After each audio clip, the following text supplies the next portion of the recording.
I'm Gary Nickerson. And I'm Quinn Taggart. And this is Outside My Window.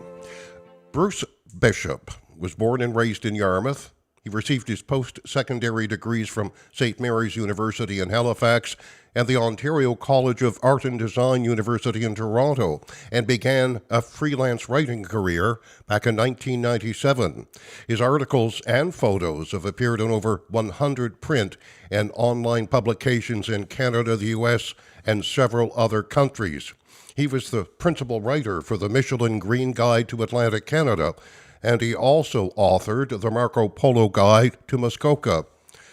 Bruce was also president of the Travel Media Association of Canada between 2000 and 2002. He now lives in Halifax and has just completed a trilogy of interlinked novels. Bruce, welcome back to our podcast. Thank you, Gary, and nice to speak with you and Quinn today. First of all, these are amazing books, exceptionally well written, and these are the kind of books that you can't put down. I've stayed up to 2 or 3 o'clock in the morning a couple of times because I just wanted to see what was going to happen in the next chapter. Well, my gosh, that's the highest compliment you could give a fiction author for sure, Gary, and I really appreciate you saying that. I noticed in the books that you use fictional names, of course, and some real names, and also fictional places and buildings and all of that. Why did you do that? Why did you use both fictionalized places and people and some real places? I don't know if I had a lot of forethought, about doing that. I just began to write. With Unconventional Daughters, the first book, it was inspired by a real incident that happened in Yarmouth, in my hometown. And all these years of sitting on some evidence of this incident, I thought, well, I can't really make up a town where this happened if it really happened in Yarmouth. So I'll fictionalize the family, but use the incident, which was the marriage of a young woman to her stepfather. I'll use that as the starting off point, as the premise. So then it became sort of a combination of the real place, i.e. Yarmouth, with a fictionalized family around it. Now, Bruce, you've done a fair amount of travel writing. What has that helped, hindered, made it more complicated to do these novels? I think it's helped a lot, actually. It's funny, but just before the show started, we were talking about exchange students in Yarmouth, and I grew up in Yarmouth. And when I was in grade 12, our exchange students were from Sweden and Denmark. And I guess really the second European trip I ever took in my life when I was 19 was to Denmark in order to reacquaint or to meet the exchange student that I was friendly with in grade 12. So Denmark has always been a very close interest of mine as a destination and as a place to visit, and its culture and all the rest of it. And coincidentally, the incident about the young woman marrying her stepfather, which prompted writing the story, is really about a Danish-Canadian immigrant family in Yarmouth in the 1920s. So I don't know, everything seems to be for a reason, like a full circle.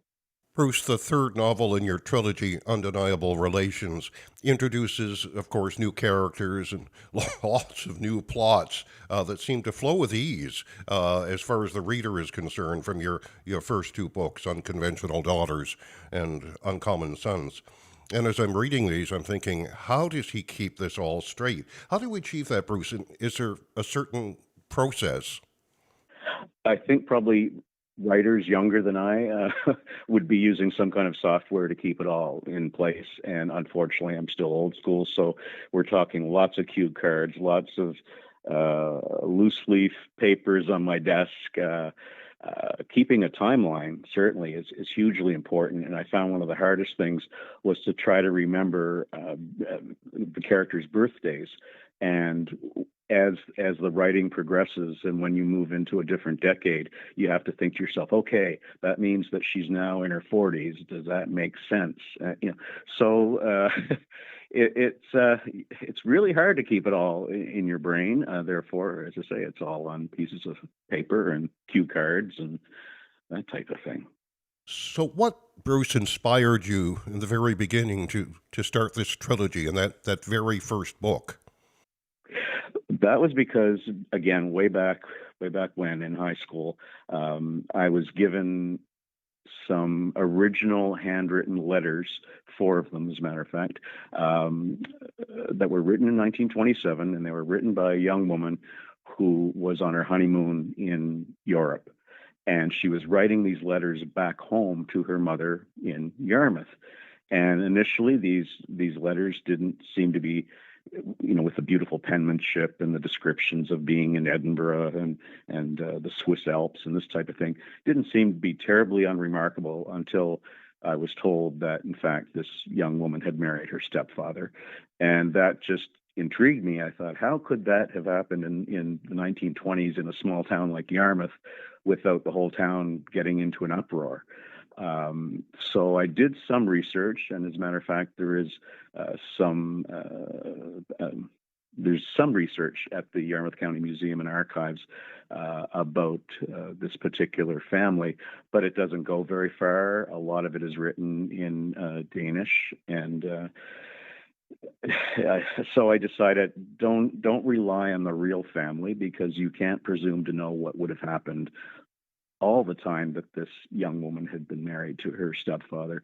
So that's when the whole story developed into many characters, and sort of, I would say, definitely a dysfunctional family, but certainly an unorthodox family. Did your original plot line change, Bruce, as you continued to write more of the novel? I mean, you're sitting there writing and you're going on, you're thinking, hell, maybe I want to change this, but if I change this, I got to go back and change that. What's that whole process like? That's very true, Gary. That's exactly what happens. You think, oh, gee, maybe I better kill him off or get rid of that character, and then you think, oh my gosh, that means I go way back, into the early chapters, and now I have to redesign motivations or actions or whatever. And I remember when I was writing Unconventional Daughters, and I had to, I better not say which character, but I did have to kill off one of the daughters, one of the so-called unconventional daughters. And I was really sad about it, because I knew that she would be an entertaining character, that people would like her because she was outrageous and flippant and all the rest of it. And to this day, some people still say to me, gee, I wish you hadn't killed off, so and so. No spoilers. No spoilers. Yeah, no spoilers. But anyway, I did manage, thankfully, not to kill everybody off, because I wanted them to come back, some of them, in book number 2, and obviously in book number 3, which takes place 20 years after book number 2. Your attention to detail, Bruce, is really well done, and I think that if anybody was going through and kind of plotting this all out, they probably wouldn't find too many holes in things. But did you find yourself overthinking things maybe a little bit? I remember, I guess I was writing book number 2, Uncommon Sons, and it takes place in the middle of the Depression in 1935-36 in Halifax. And I remember one day speaking with my sister on the phone, who lives in Florida, and she said, I wonder what else happened in Halifax in 1935-36. Like, surely there has to be a couple of kind of big incidents that happened. And then that really gets the wheels turning, because you think to yourself, well, yeah, she wasn't alive then. I wasn't alive then. My late parents would have been, children in the mid 30s. So that's when the research really begins. And you try to find, or at least I try to find, something that would be immediately interesting and appealing to the reader who might not have heard of that thing before.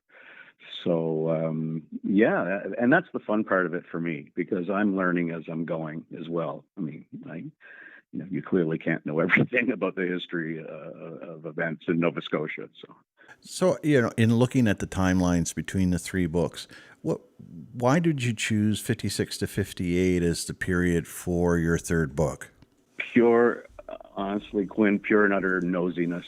I was born, seriously, I was born in 1958, and I know nothing about what happened for the rest of the decade. I've heard from my older brother and sister about what it was like between, say, 1947 when she was born and 1952 when he was born, but I knew nothing about the 50s. And so I was particularly interested in what was going on in Yarmouth in before I was born. And specifically, all I knew was that the inaugural run for the MV Bluenose happened in 1956 on Natal Day, on June the 9th. That's all I knew.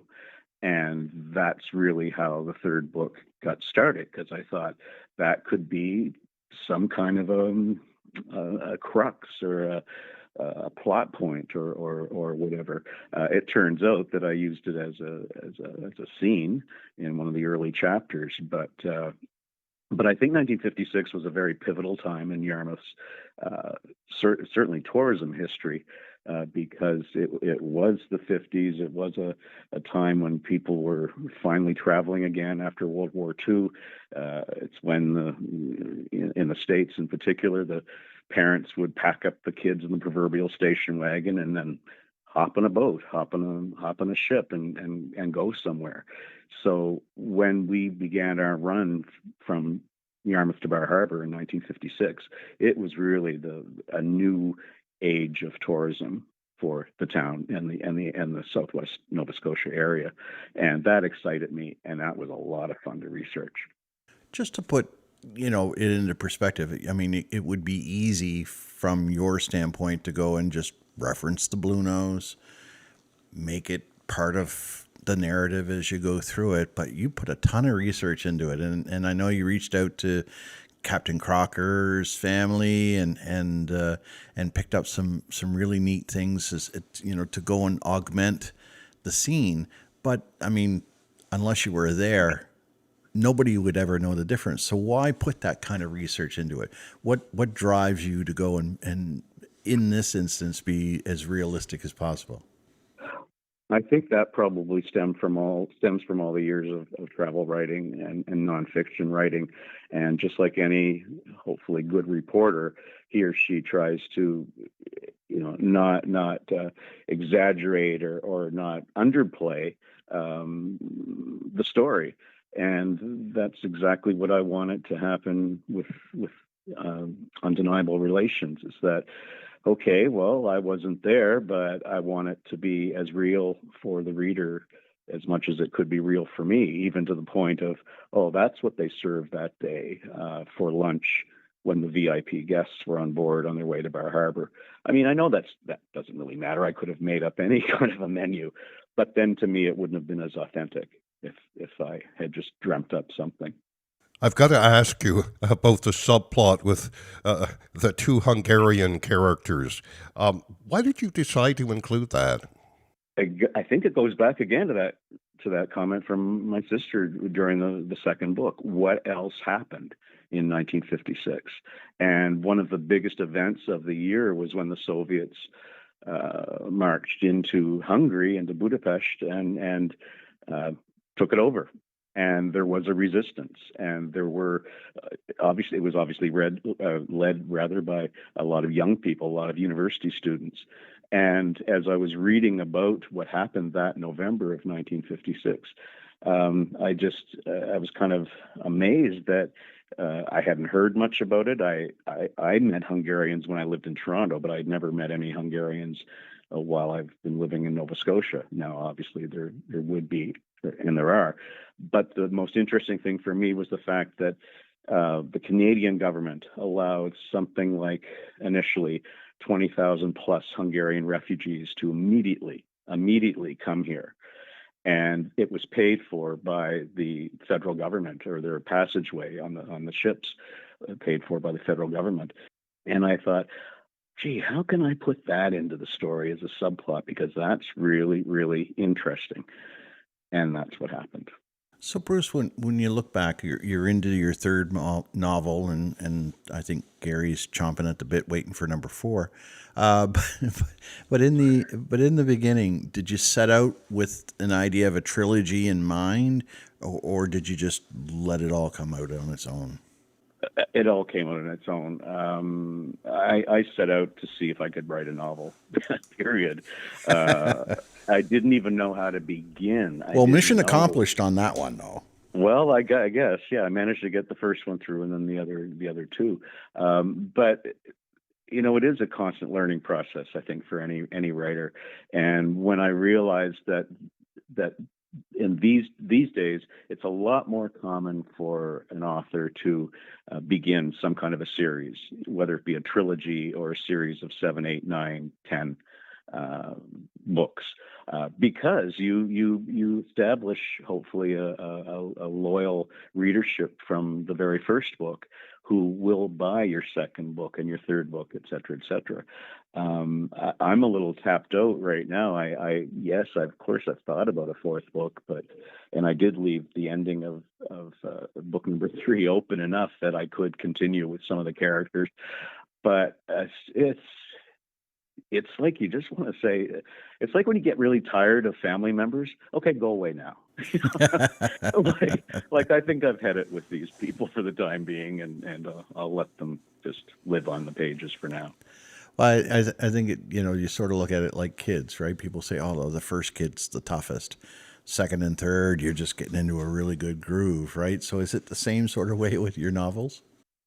I think of all the mistakes I made with the first book, and I still cross my fingers and go through the imposter syndrome. Like, how did I get away with that? Because I used a lot of I guess you'd say methods in storytelling that aren't that traditional, and I probably wouldn't do again.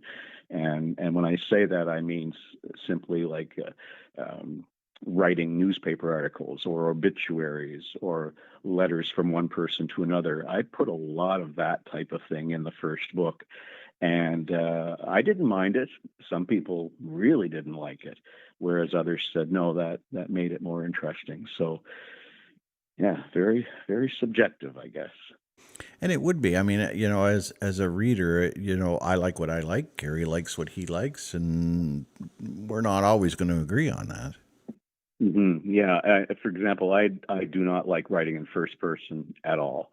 So I'll always write with that sort of omniscient narrator in the background who was just observing things. I remember one author in Toronto who's a friend of mine and who I know fairly well. She good-naturedly accuses me of a little bit too much head hopping at times, and, and what that means is that, for example, in one chapter you're taking the point of view of one character, and then in the next chapter it's the point of view of a different character. I mean, personally, I don't mind that, but I know some people would rather that never be the case. And when you look at, I hesitate to generalize, but when you look at some of the newer the younger generation, they're used to that 15-second attention span thing. So jumping around like that probably wouldn't be that big of a deal. That's true. One of the nicest compliments I received from the outset from an elderly reader in Yarmouth was that he really liked the short chapters. Now that I'm not, that doesn't mean that his attention span is short. It just means that that's his preference. And I think I did go out of my way for all 3 books to sort of make sure the chapters weren't terribly long, because quite personally, I don't like to read long chapters. I tend to see writing a novel as I see a television show, that almost every scene in a TV show could be a mini chapter or parts of a chapter, and that works for me. So. Yeah, and it works for me too. I mean, the thing that I enjoy about reading your books, Bruce, is that fact, because at the time of day when I get a chance to read, it's generally at night. I'm on my way to bed. I'm laying there. I'm going to read for a little bit, then I'm going to go to sleep. Now, I typically like trivia books. Why? Because it's short reads. Yeah. one or two pages, interesting topic, on to the next one, on to the next one. So having a book with shorter chapters just makes it a little easier, and I won't nod off somewhere in the middle of that, which is no reflection on the content, just a matter of beat by the time I get there. Yeah, I can understand that entirely. Yeah. Your connections to Yarmouth, your deep roots, are very evident in these novels. And of course, your connection to Halifax. Can you speak to that? Well, my dad was born in Halifax and raised in Halifax, and my mother was born and raised in Glace Bay in Cape Breton. So they came to Yarmouth in 1949 and raised my siblings and myself in Yarmouth. I can speak for them, even though they're no longer with us, but I know they loved Yarmouth with a real passion, and we're very community minded, and we're involved in many different charitable organizations over the years, as well as the church. I think that kind of fondness simply spilled over onto my siblings and myself, and so I have great memories of growing up in Yarmouth. And returning to Yarmouth in 2004, and then leaving again in 2017. But it's home. It's always home. And even though I'm in Halifax now, it's more for convenience at the moment than anything else. I don't have the same. I won't say fondness. I don't have the same affinity, I guess, for Halifax because I just don't know it as well, perhaps, as I know Yarmouth. But as far as cities go in Canada, I think Halifax is certainly one of the best. I want to ask you about all of the social issues that you touch on in all three novels. Very sensitive. There's racism, same-sex relationships. There's domestic violence and strange relationships through the whole thing. How challenging was that, Bruce? And I know you addressed that in your author's note, Uncommon Sons. But what was that process like? And was anything whitewashed, if I may use that term? I tried. I tried not to. I did use words that were prevalent in use at the time for minorities and that type of thing, which I knew I had to explain in the author's notes because, for example, the words Negro and colored certainly aren't used anymore at all and could be considered, derogatory. So, but that was the common parlance of the day in the 1930s and in the 1950s, and that's why those, I used those two adjectives. But I don't know. I don't think I whitewashed anything. I think I remember almost feeling terrible that I was using some swear words in the third book that I don't like writing at all. It looks offensive to me to even see them on the page. But on the other hand, I don't know if readers would understand this, but it's almost like the character can take over the writer sometimes when you can feel the rage of a particular character. And in particular, in Undeniable Relations, it was Dean Dougherty, the antagonist in the book. He's a maniac. I mean, he's just so narcissistic, and so he has no control over what he says or what he does. And I felt that I couldn't whitewash some of his words, as offensive as they were for even me to write them down. But I didn't want to belabor that. It just they were just there to show what kind of a real pain this guy was.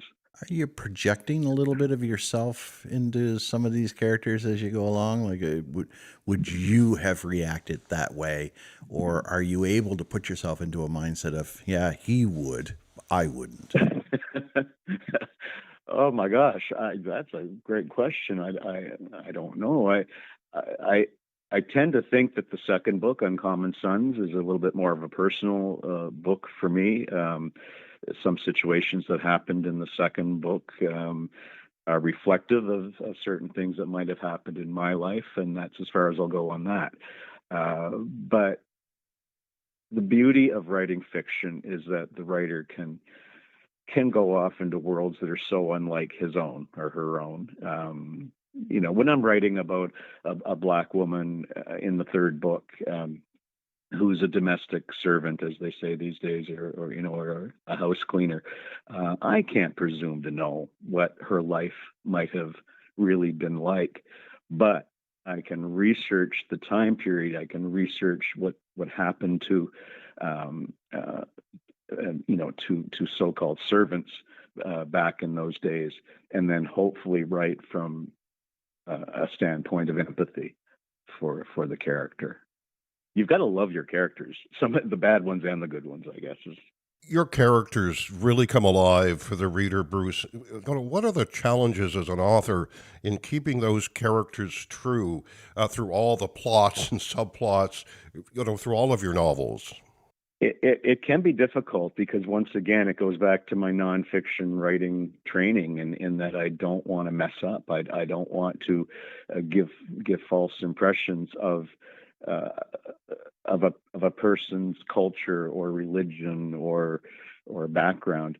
And I remember in particular, like I am not a Lebanese Nova Scotian. I don't have an ounce of Lebanese blood in me, but I grew up next door to the Lebanese family, and knowing them when I was young and tasting their foods just sort of inspired something in me that I wanted to have characters in the second book who were of Lebanese descent or background. So I remember when I finished writing the first draft of Uncommon Sons, I asked the assistant to the honorary consul general to Lebanon in Halifax if she would mind reading the manuscript to make sure that I had, if I mentioned foods or historical facts or whatever about the Lebanese in Nova Scotia, that she could correct them. And boy, she did a bang-up job. And thank goodness there weren't a ton of corrections, but she certainly steered me in the right direction at different times. And I don't know if I would hope that other authors do the exact same thing. Some people might call them sensitivity readers. Others might just say that they're fact checkers. But if you're going to attempt to write about another culture and you're not of that culture, I think it's up to you as the writer to at least make sure you've got somebody checking what you're writing. In my day job, it's one of those things where I get the opportunity to travel a little bit, and I've been to Europe a few times just for my day job, and I very much do exactly that. I'm relying on the locals in our offices to guide me in the right direction. Even though as a Canadian, we're pretty what's the word I'm looking for? Laid back in our approach, and we're not likely to offend anybody. You still don't want to, and so I rely on them to kind of guide me in the right direction. All right, how are these people going to react if we do this and this? Are they overly formal, not overly formal, and the like? So kudos to you for taking that high road, I guess, if you want to call it that, just to make sure that you're in the accurate position. Well, yeah, as I say, it's important to me, and it's mostly because of maybe my own background and all of that. In the third book, too, I included a couple of Acadian characters, and knowing that the Acadians in Yarmouth, at least the Yarmouth town, may be in a minority position, and I'm not Acadian, I wanted, again, to make sure that I was getting the local dialect correct with one of them talking. I wanted to, again, at Yarmouth is such a great amalgamation of different cultures, but in the 50s, it was mostly just the Mi'kmaq and the English and the Acadian French. And as you know, we heard almost nothing about the Mi'kmaq community in Yarmouth in the 50s and 60s and 70s. So that's all changing now. And I don't think it's a bad thing for an author who happens to be white to be writing about other groups, as long as he or she does it with a huge level of respect. There are stately period hotels, Bruce, that appear through your novels. Is there a specific reason for that? Oh yeah, because I just love hotels. I always have. My first job uh, was, I think I was only 15, and I was a busboy at the Grand Hotel in Yarmouth. And when you're only 15, and you're meeting tourists from all over the world practically. It created quite an impression on me. But as a very young child, I've got a vague memory of having, say, a New Year's lunch or dinner at the old Grand Hotel, which was torn down in the 1960s. So um, yeah, I love old hotels, and especially the big stately ones, and that's why in the second book I decided to use the primary setting from a place called the Pan Canadian Princess Hotel, which was sort of modeled after the Nova Scotian Hotel in Halifax. And even the cover of the book in Uncommon Sons is a modified old postcard from the Cornwallis Inn in Kentville. So even though I'm not writing directly about either of those hotels, it's just the look of them that I love the old railway hotels. Yeah. I want to talk about the magic of reading, and that magic really transforms the reader to a whole different place in time. You know, as I'm reading your three novels, I can picture everything. I can picture the characters, what they look like in my mind. Of course, it's different for each reader, which is a wonderful thing. You can see what they're wearing. You can picture the inside of the buildings. You get a sense of what's happening outside. You can, you know, feel the cold or the hot. You can almost smell the smells. You know, can you speak to that, and how you achieve that magic as an author? Oh my gosh. Well, if I've done that, then I guess I'll pat myself on the back a little bit, Gary. But thank you for mentioning that, because you as you're writing, you're thinking, am I giving too much description here? Am I giving too little description here? Did I remember to talk about what a place might have smelled like, or was there a radio on in the background? What was playing on the radio? Um, yeah, it's you want it to be evocative. Now, luckily, in writing the three books, it was easy for me to picture, for example, the old, well, not that I was alive then, but the old lighthouse. It was easy to think of the old Grand Hotel because of the amount of photographs that we still have today of the old Grand Hotel.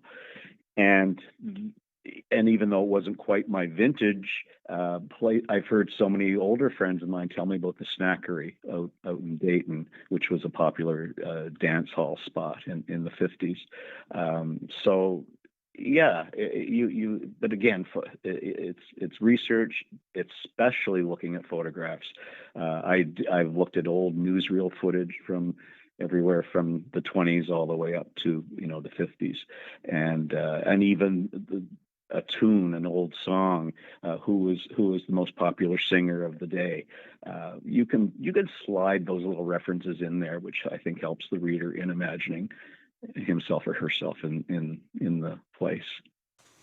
Now, I know you had said, maybe I'm going to take a break from the family for a little bit, but if you were to go into a fourth book, any sort of sense or thought of what the time period might be? Yeah, the 70s. The 70s. Yeah, the strangest decade, I think, in the last century in many ways. Mostly, yeah. Well, I think the three of us can attest to the 70s being right there. Yeah, well, there you go. And as I say, I left the third book open-ended so that I won't say who the character might be, but it would be somebody who could technically be living in the 70s and maybe coming of age in the 70s. So I'll leave it at that. And it may not necessarily be in Yarmouth either. So Yarmouth in the 70s was, yeah. I mean, I was in my teens, early teens, having been born in 64. You mentioned earlier about not knowing a whole lot about the 50s where you were born, when you were born, but, very little out of the 60s do I remember, except I remember the music because my dad played in a band. I certainly remember the moon landing. I Yeah. remember black and white television versus color television. And that was it. Like Yeah. that's what I got out of the 60s. Of course, I was only, 2, 3, 4 years old by the time we got out of them. But, once you got into the 70s, it was a much different, it was like the light switched, and you went from one decade into another on the calendar, but it was an entirely different mentality as Oh, you it as you was. went through it. It really was. I think the 70s, maybe some people might compare them to the 50s as far as, buoyancy or excitement or whatever is concerned. I mean, uh, there's so much happening in the 70s, but also so much naivete as well. It really wasn't until the 80s that I think that people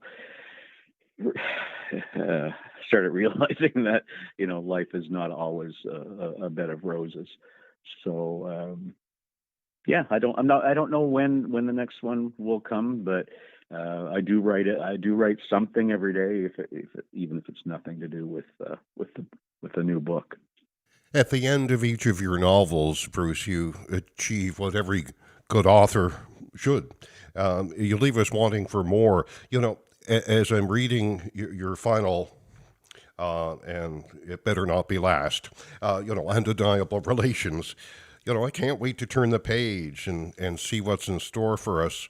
So I'm reading along, and I know I'm getting near the end, but all of a sudden I'm thinking, wow, what's going to happen next? And then I look, the end, and I thought, no, it can't be. I certainly hope that you're working on the next novel, Bruce. No pressure. Yeah, well, yeah, I'll tell you what I'm really working very, very hard on, and that is transforming Unconventional Daughters into what I hope will be a TV series. Now, I realize I'm a long, long way off, but I'm light years ahead of where I was over a year ago in this process. I've written the pilot script. I've written a 22-page, what they call a Bible, to what a series might be like with 8 to 10 episodes of 1 hour episodes. I've tried to reach countless Canadian producers and have found one in Nova Scotia who's very supportive of the project and who is working with me right now to see how we can develop this into a television series. And I'm also in contact with another film. Well, actually, she's a writer director based in Denmark, and that's important because of the whole Scandinavian aspect of the first book as well. And we are very good in Canada at co-productions. And the producer that I'm working with right now is very adept at co-productions between Canada and the UK and continental Europe. So who knows where it can go? I'm crossing my fingers, toes, and everything else that I'm going in the right direction. But I've learned an awful lot in the past year, mostly through trial and error. But film and TV production is my first love, and I've never forgotten that. Well, certainly from an audience perspective, there's a large affinity for that time period in content that you see out. I mean, you got The Crown, you've got Call the Midwife, you've got a whole bunch of stuff that's out there that's in this time frame on the calendar. So, if there was another one to feed people's addiction, this would be a great way to go. I hope so, and I think so, especially because there aren't a lot that are shot in Nova Scotia, period dramas. I mean, yes, there have been some, and a couple of which haven't even been released yet. And I know that a lot of people say, forget it, period drama is way too expensive, but I totally disagree on that. I think it's it's expensive if you're only going for huge name brand stars and a director, but there's many talented actors and musicians and set designers and everybody else out there who are born and bred here in Nova Scotia, and I don't think a period series has to be extremely expensive. I'm not sure what COVID's done to the film production industry within Nova Scotia, but I know prior to COVID, it was quite robust, and so I realize that Nova Scotia is a little bit more famous for Stephen King productions because apparently Nova Scotia looks more like Maine than Maine does. But Yeah. with the credit system the way that it is and the dollar being what it is, I guess I can understand how that would be. Yeah, and it is the industry is very robust right now, and there's more money being invested by the provincial government into the film industry here.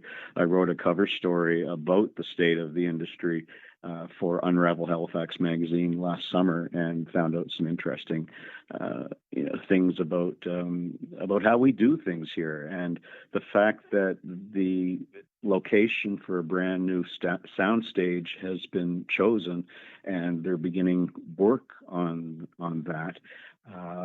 It can only bode well for the future of the film and TV industry in Nova Scotia. And with the dollar, as you said, the way it is, it's especially attractive to foreign and U.S.